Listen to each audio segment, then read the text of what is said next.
গৃহবধূর দেহ হাসপাতালে ফেলে পালালো শ্বশুরবাড়ির লোকজন।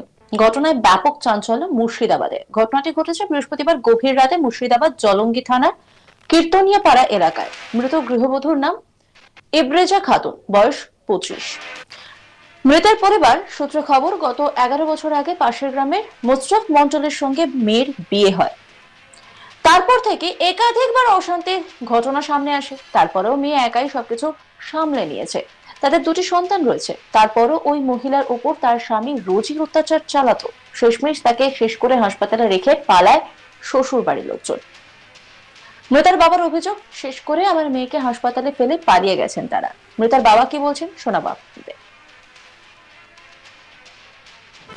জ্বালা যন্ত্র করে আর ভোরবেলায় উঠি কাজ করে লাই। আমার মেয়ে ভিনো, তাও আমার মেয়েকে এরকম জ্বালা যন্ত্র করে। আমি কয়েকবার মিটিংও ডাকিছি, আমাদের রকি প্রধানের বাড়িতে মিটিং ডেকেছি, ডাকি ওখানে সবাই মিলে বুঝি টুজি দিয়ে দেখে। আমি ওর বাড়িতে ঘিনটাই যাইনি। আর আজকে কি শুনলেন? আজকে কিছু শুনিনি বা আমরা অন্য কর্মী বুঝছে, তাই আমরা এদিকে সাথী হসপিটালে এসেছি, ওদেরকে আমরা কাউকে পাইনি। ওর কোনো লোক নাই এখানে। আপনার মেয়ের শ্বশুর বাড়ির কেউ আসেন না, কেউ নাই। ওদের এসে কি দেখলেন? এখন কি চাইছেন? আমি ন্যায্য বিচার চাই। ঘটনার খবর পেয়ে ঘটনাস্থলে পৌঁছায় স্থানীয় থানার পুলিশ। দেহ উদ্ধার করে ময়না তদন্তের জন্য মর্গে পাঠায় পুলিশ। ঘটনায় মৃতের পরিবার সঠিক বিচারের জন্য থানার দ্বারস্থ হয়েছে। অভিযোগের ভিত্তিতে ঘটনার তদন্ত শুরু করেছে পুলিশ। খুন না অন্য কিছু, সেদিকেও নজর দিয়েছে পুলিশ। এই নিয়ে একটা রিপোর্ট তুলে ধরেছে আমার কলিগ, দেখাবো আপনাদের।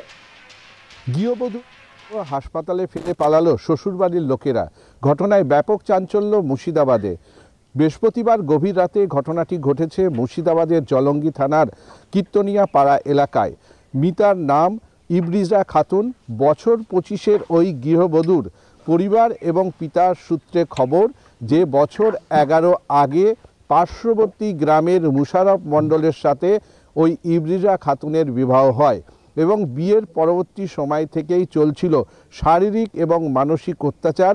যদিও ইব্রিজা নিজেই সেই পরিস্থিতি সামাল দিতেন এবং তারপরেও তার নানান অত্যাচারের কথা পরিবার সূত্র থেকে উঠে এসেছে, যেখানে তার পরিবারের দাবি যে তার কন্যাকে রীতিমতো তারা শ্বাসরোধ করে, যদিও এই কন্যার বিবাহের পরবর্তী সময়ে দুটি সন্তান রয়েছে এবং সন্তান থাকা সত্ত্বেও তার পরবর্তীতে দেখা গেছে যে তার যে মুশারফ মণ্ডল এবং তার পরিবার রীতিমতো এই গৃহবধূর ওপর নানান শারীরিক এবং মানসিক অত্যাচার করে আসতো। তা রীতিমতো ওই গৃহবধূর পিতা বক্তব্যে বলেছেন এবং বলেছেন যে তা একদিন নয়, দীর্ঘদিন ধরে এই পরিস্থিতি ছিল এবং তার কন্যা ইব্রিজা খাতুন তিনি নিজেই এই বিষয়গুলি নিয়ে সামাল দিতেন এবং পরিস্থিতি নিয়ন্ত্রণে রাখার চেষ্টা করতেন। কিন্তু 11 বছর পরবর্তী সময়ে যে তার দুটি ছেলে মেয়ে থাকা সত্ত্বেও দীর্ঘদিন ধরে তার কন্যার ওপর শারীরিক এবং মানসিকভাবে নির্যাতন করত ওই তার কন্যার যে স্বামী ছিলেন মুশারফ মণ্ডল, তার বিরুদ্ধে অভিযোগ তুলেছেন এবং একই অভিযোগ তুলেছেন তার মা। এবং তিনি বলেছেন যে তার কন্যাকে এই বৃহস্পতিবারে গভীর রাতে শ্বাসরোধ করে খুন করে হাসপাতালে শ্বশুরবাড়ির লোকেরা ফেলে গেছে, তাই কন্যা তার কন্যা করা হয়েছে। এবং অবশেষে এই ঘটনার খবর পেয়ে জলঙ্গি থানার পুলিশ ঘটনাস্থলে পৌঁছয় এবং মৃতদেহ উদ্ধার করে নিয়ে রীতিমতো মর্গে পাঠানো হয় ময়না তদন্তের জন্য। অন্যদিকে ইব্রিজার পরিবারের সদস্যরা রীতিমতো স্থানীয় জলঙ্গি থানায় পুলিশের দ্বারস্থ হয়েছেন এবং তাদের দাবি যে তার কন্যাকে করেননি, তার কন্যাকে শ্বাসরোধ করেছে এবং তারা সুবিচারের দাবিতে রীতিমতো তারা জলঙ্গি থানার পুলিশের দ্বারস্থ হয়েছেন।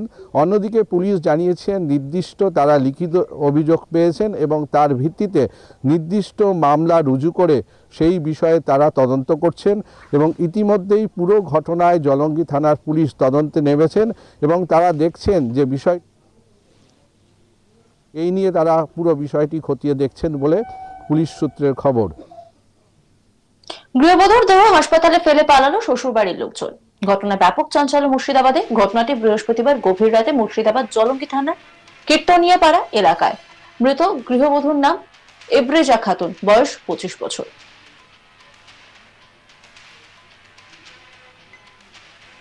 নজর রাখুন আজ তাক বাংলার ইউটিউব স্ট্রিমিং এ।